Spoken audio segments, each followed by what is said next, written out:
Banyak orang bilang, gaji kecil itu cuma numpang lewat. Tapi faktanya bukan soal berapa besar gajimu, tapi berapa banyak yang menetap di kantongmu. Di video ini, saya akan bongkar 5 pos keuangan wajib yang bakal bikin gaji kecil kamu tetap punya masa depan yang besar. Penasaran? Mari kita hitung. Aku tahu banget rasanya punya gaji yang pas-pasan. Baru tanggal 10, saldo sudah mulai kritis. Rasanya mau nabung itu mustahil, apalagi investasi kan? Tapi aku ingin meluruskan satu hal. Mengelola uang itu adalah soal kebiasaan, bukan soal nominal. Kalau kamu nggak bisa ngatur uang 3 juta hari ini, kamu pun nggak akan bisa ngatur uang 30 juta suatu saat nanti.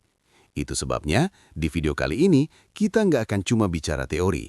Aku bakal bagikan 5 pos keuangan wajib yang didesain khusus buat kamu yang merasa gajinya kecil, supaya kamu nggak cuma sekedar bertahan hidup, tapi benar-benar bisa membangun aset untuk masa depan. Setelah nonton video ini sampai habis, kamu bakal sadar kalau gaji kecil pun bisa bikin kamu tidur nyenyak tanpa takut tagihan di akhir bulan. Oke, langsung saja kita masuk ke pos yang pertama. Dana darurat. Langkah pertama dan paling penting bagi siapapun dengan gaji kecil adalah membuat dana darurat. Dana darurat adalah uang yang disisihkan khusus untuk kebutuhan mendesak atau keadaan darurat, seperti sakit, kecelakaan, kehilangan pekerjaan, atau perbaikan rumah yang tidak terduga. Tanpa dana darurat, ketika sesuatu yang tidak diinginkan terjadi, kita seringkali terpaksa meminjam uang, menggunakan kartu kredit, atau menjual aset yang justru bisa menambah stres dan masalah keuangan. Idealnya, dana darurat minimal setara 3 hingga 6 bulan pengeluaran rutin. Tapi bagi gaji kecil, jangan langsung fokus pada jumlah besar. Mulailah dari sedikit, misalnya 50 hingga 100 ribu per minggu atau sesuai kemampuan. Yang penting adalah konsistensi dan disiplin, karena lama-lama jumlahnya akan bertambah signifikan dan memberikan rasa aman. Selain itu, dana darurat sebaiknya ditempatkan di rekening atau instrumen yang mudah dicairkan, seperti tabungan terpisah atau deposito jangka pendek. Jangan campur dengan uang untuk kebutuhan sehari-hari, agar kamu tidak tergoda untuk menggunakannya. Dengan memiliki dana darurat, kamu tidak hanya melindungi diri dari kejadian tak terduga, tapi juga memberi ketenangan mental. Kamu akan lebih fokus mengatur gaji untuk pos-pos lain seperti tabungan, investasi, dan proteksi, karena tahu bahwa resiko besar sudah tertangani. Dana darurat ini adalah pondasi dari keamanan finansial, terutama bagi yang memiliki gaji kecil. Poin kedua yang sangat penting adalah menyisihkan sebagian gaji secara rutin untuk tabungan. Banyak orang berpikir bahwa gaji kecil tidak cukup untuk menabung. Tapi sebenarnya yang terpenting bukan jumlahnya, melainkan konsistensi dan disiplin. Menabung secara rutin, meskipun sedikit, akan membentuk kebiasaan finansial yang sehat dan lama-lama akan menumpuk menjadi jumlah yang signifikan. Mulailah dengan menentukan jumlah yang realistis sesuai kemampuanmu. Misalnya, sisihkan 10 hingga 20% dari gaji setiap bulan atau mulai dari nominal kecil seperti 50 hingga 100 ribu rupiah per minggu. Yang penting adalah tabungan itu dilakukan sebelum digunakan untuk kebutuhan lain, sehingga uang tabungan menjadi prioritas, bukan sisa dari pengeluaran. Selain itu, penting untuk memisahkan rekening tabungan dari rekening utama yang digunakan untuk belanja sehari-hari. Dengan cara ini, kamu tidak tergoda untuk mengambil tabungan ketika ada pengeluaran dadakan yang sebenarnya bisa ditunda. Gunakan rekening khusus atau aplikasi yang memudahkan menabung secara otomatis setiap bulan. Tabungan rutin ini akan menjadi pondasi untuk tujuan finansial jangka menengah, seperti membeli motor, merenovasi rumah, biaya pendidikan, atau bahkan dana liburan. Dengan tabungan rutin, gaji kecil pun bisa diatur sedemikian rupa, sehingga masa depan lebih aman dan kamu lebih siap menghadapi kebutuhan yang tak terduga.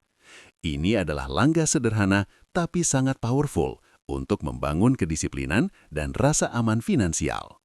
3. Investasi untuk masa depan. Poin ketiga yang tak kalah penting adalah mulai investasi untuk masa depan. Banyak orang berpikir bahwa gaji kecil membuat investasi terasa mustahil. Tapi sebenarnya investasi bisa dimulai dari jumlah kecil. Kuncinya adalah konsistensi dan memilih instrumen yang sesuai kemampuan dan tujuan. Investasi bukan hanya untuk orang kaya atau mereka yang punya tabungan besar. Dengan gaji kecil, kamu bisa mulai dari instrumen sederhana seperti reksadana, emas, atau deposito. Misalnya menyisihkan 50 sampai 100 ribu per bulan untuk reksadana atau membeli emas batangan kecil. Lama-lama jumlah ini akan bertambah dan memberikan hasil yang signifikan karena efek compounding, yaitu uangmu bertumbuh seiring waktu. Investasi penting karena selain menabung, ini membantu uangmu bekerja untukmu. Tabungan hanya menyimpan uang, tapi investasi bisa menambah nilai uangmu di masa depan. Dengan begitu, tujuan finansial jangka panjang seperti membeli rumah, biaya pendidikan anak, atau pensiun lebih mudah dicapai, meskipun sekarang gaji masih kecil. Selain itu, mulai investasi sejak dini juga membiasakan disiplin finansial. Kamu belajar menyisihkan uang secara teratur, mempelajari instrumen investasi, dan memahami risiko dan peluang yang ada. Semua ini akan membuatmu lebih siap menghadapi masa depan dan memberikan rasa aman karena ada dana yang tumbuh secara berkelanjutan. Intinya, jangan menunda untuk mulai investasi. Bahkan langkah kecil sekalipun lebih baik daripada menunggu gaji besar yang mungkin tidak pernah datang. Dengan disiplin menabung dan berinvestasi dari sekarang, meski gaji kecil, masa depanmu akan lebih aman dan stabil. Poin keempat yang tidak kalah penting adalah melindungi diri dan keluarga dengan asuransi atau proteksi. Banyak orang mengabaikan hal ini, terutama yang punya gaji kecil karena merasa biayanya berat atau tidak terlalu penting. Padahal, proteksi finansial adalah salah satu cara paling efektif untuk menghindari risiko besar yang bisa menghancurkan keuanganmu. Asuransi bisa berbentuk kesehatan, jiwa, atau bahkan asuransi perlindungan aset tertentu. Misalnya asuransi kesehatan membantu menanggung biaya medis yang mendadak dan mahal. Tanpa asuransi, satu kejadian sakit serius bisa membuat tabungan habis atau memaksamu berutang. Asuransi jiwa atau proteksi keluarga juga penting, terutama jika ada tanggungan, agar masa depan keluarga tetap aman meskipun terjadi sesuatu pada dirimu. Memilih asuransi atau proteksi tidak harus mahal.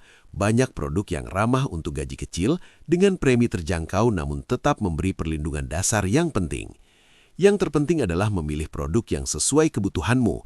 Jangan hanya ikut tren atau produk mahal yang sebenarnya tidak cocok dengan kondisi finansialmu. Dengan memiliki proteksi finansial, kamu akan merasa lebih tenang dalam menjalani hidup sehari-hari. Kamu tidak lagi cemas ketika menghadapi resiko tak terduga karena sudah ada perlindungan yang menanggung dampak finansialnya. Ini membuat gaji kecil pun tetap bisa diatur untuk pos lain, seperti tabungan dan investasi, tanpa terganggu oleh kejadian mendadak yang bisa merusak rencana keuangan. Intinya, proteksi atau asuransi adalah investasi keamanan finansial. Dengan melindungi diri dan keluarga dari resiko besar, hidupmu lebih tenang, keputusan finansial lebih bijak, dan masa depan lebih aman meskipun gaji yang diterima masih kecil. 5. Pos pengeluaran dan anggaran sehat. Poin terakhir yang sangat penting bagi siapapun dengan gaji kecil adalah membuat pos pengeluaran dan anggaran yang sehat. Membagi gaji ke dalam beberapa pos jelas akan memudahkan pengelolaan keuangan, memastikan kebutuhan terpenuhi, tabungan dan investasi tetap berjalan, serta mencegah kebocoran uang akibat pengeluaran yang tidak terkontrol. Salah satu metode yang efektif adalah membagi gaji menjadi 5 pos utama: kebutuhan pokok, tabungan, investasi, asuransi atau BPJS, dan dana hiburan. Dengan membagi gaji ke dalam pos-pos ini, kamu bisa memastikan semua kebutuhan terpenuhi tanpa mengorbankan tujuan jangka panjang. Pos tabungan dan investasi akan tetap berjalan, proteksi finansial terjamin, dan hiburan tetap ada supaya hidup lebih nyaman. Ini membuat gaji kecil pun cukup, karena pengeluaran lebih terstruktur dan terkontrol. Selain itu, membuat anggaran ini juga membiasakan disiplin finansial. Kamu belajar memprioritaskan kebutuhan, memantau pengeluaran, dan menunda pembelian yang tidak penting. Dengan begitu, setiap rupiah yang kamu terima bisa dimanfaatkan secara maksimal dan masa depan finansialmu lebih aman. Intinya, pos pengeluaran yang jelas dan anggaran yang sehat adalah fondasi keuangan bagi gaji kecil.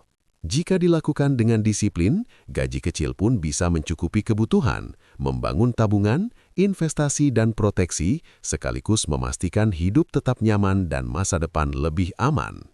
Jadi, itu dia 5 pos keuangan wajib bagi kamu yang punya gaji kecil agar masa depan lebih aman. Ingat, kunci utamanya adalah disiplin, konsisten, dan fokus pada pengelolaan uang dengan bijak. Kalau kamu merasa video ini bermanfaat, Jangan lupa klik tombol subscribe dan nyalakan notifikasi supaya nggak ketinggalan tips-tips keuangan dan motivasi dari aku. Terima kasih sudah menonton, sampai jumpa di video berikutnya.